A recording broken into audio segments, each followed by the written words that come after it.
अॼु जो सभ खां वॾो सुवालु, असांजा ॿार पढ़ाई खां छो परे थी रहिया आहिनि? छा मसइलो घर में आहे, स्कूल में आहे या समाज में आहे? इन्हनि सभिनी सुवालनि जा जवाब तव्हांखे मिलंदा हिन वीडियो में। उमेद आहे त वीडियो खे आख़िर ताईं ॾिसंदा। अगरि चैनल ते नवां आहियो त चैनल खे सब्सक्राइब कयो, बेल जी आइकॉन खे प्रेस कयो त ईंदड़ वीडियो नोटिफिकेशन तव्हां तक पहुची सघे। तालीम हर क़ौम जी रीढ़ जी हॾी आहे, पर अलाए छो असांजी नसलुनि मां पढ़ाई जी दिलचस्पी ख़तमु थी रही आहे। न फोकस, न मोटिवेशन, न ई को ख़्वाबु। ऐं इहो आख़िर छो थी रहियो आहे? सभ खां पहिरियों सुवालु त घर जो माहौल। हक़ीक़त उहा आहे त अॼुकल्ह असांजे घरनि में पढ़ाई जो माहौल ई न रहियो आहे। वालिदेन सॼो ॾींहुं कम तां वापसि जॾहिं अचनि था, थकावट सबबु मोबाइल या टीवी ते वेही रहनि था। ॿार जॾहिं वालिदेन खे अहिड़ी मसरूफ़ियत में ॾिसनि था त ॿार बि किताब जे बदिरां मोबाइल या गेम्स खे तरजीह ॾियनि था। असल ॻाल्हि उहा आहे त को बि ॿारु पढ़ी पैदा नथो थिए। माहौल, आदतूं या माहौल जो नज़म ई ॿार खे पढ़ाई ॾांहुं वठी वञे थो। जेकॾहिं घर में सिख्या जो अहसासु या थोरी ख़ामोशी या थोरो ध्यानु या थोरी हिमत अफ़ज़ाई हुजे त साॻियो ई ॿारु जेको गेम्स में लॻो पियो आहे उहो ई पढ़ाईअ में बि कमाल करे सघे थो। घर उहो पहिरियों स्कूल आहे। जेकॾहिं पहिरियों स्कूल ई कमज़ोर हुजे त ॿार जो ध्यानु पाण मरादो हटी वञे थो। ऐं नंबर ॿियो आहे स्कूल जा मसइला ऐं उस्ताद जो किरदारु। अॼु हज़ार स्कूलनि में पढ़ाइण जो तरीक़ो अञा ताईं पुराणो आहे। साॻियो किताब पढ़ाइणु, साॻिया लेक्चर, साॻी सख़्ती ऐं नतीजो उहो निकिरंदो आहे त शागिर्दनि लाइ पढ़ाई बसि हिकु ज़िम्मेवारी बणिजी वेंदी आहे, दिलचस्पी न।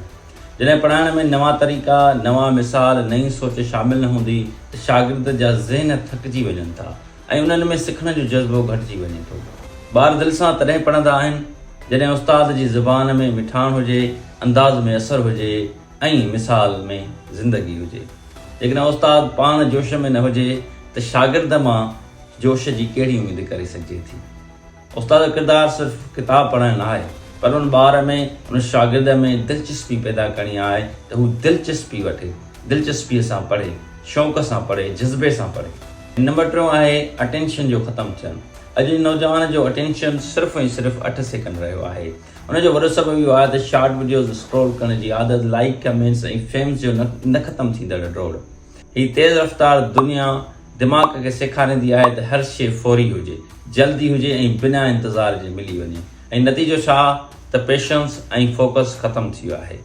पढ़ाई जेका सब्र, ध्यानु ऐं वक़्तु घुरे थी, हाणे नौजवान लाइ ॾाढी ॾुखी लॻणु शुरू थी वई आहे।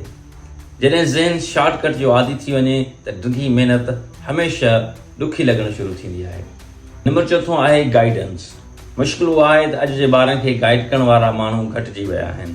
कंहिं ॿार खे केरु वेही ॿुधाए नथो त पढ़ाई छो ज़रूरी आहे, हुनजी ज़िंदगी जो मक़सदु छा थी सघे थो, हुनखे पाण खे कहिड़ी तरह पाण खे ठाहिणो आहे ऐं कहिड़ा क़दम हुनजे रोशन मुस्तक़बिल ॾांहुं हुनखे वठी वेंदा।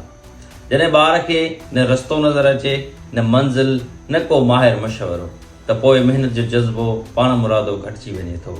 सच त उहो आहे त जॾहिं मक़सदु ई न हुजे त महिनत केरु कंदो? ॿार खे महिनत तॾहिं वणंदी आहे जॾहिं कंहिंजी ॻाल्हि, कंहिंजी हौसला अफ़ज़ाई ऐं कंहिंजी रहनुमाई हुनजे दिलि में उमेद पैदा करे। पढ़ाई लाइ सभ खां पहिरीं घर में माहौल ठाहिणो पवे थो।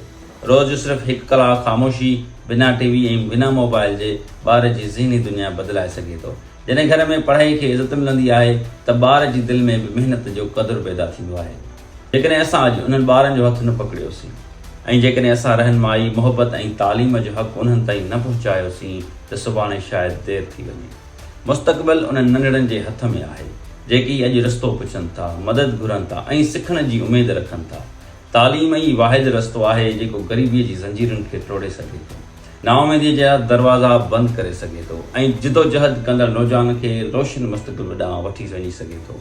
जेकॾहिं असां क़दम वधायो त हज़ारे ज़िंदगियूं बदिलिजी सघनि थियूं। अचो त गॾिजी पंहिंजी नस्ल जो रोशन मुस्तक़बिल करियूं। हिकु किताब, हिकु कलम ऐं हिकु सही रहनुमाई हज़ारे ज़िंदगियूं बदिलाए सघे थी। जेकॾहिं हीउ वीडियो तव्हांखे पसंदि आयो आहे त चैनल खे लाइक, शेयर ऐं सब्सक्राइब कयो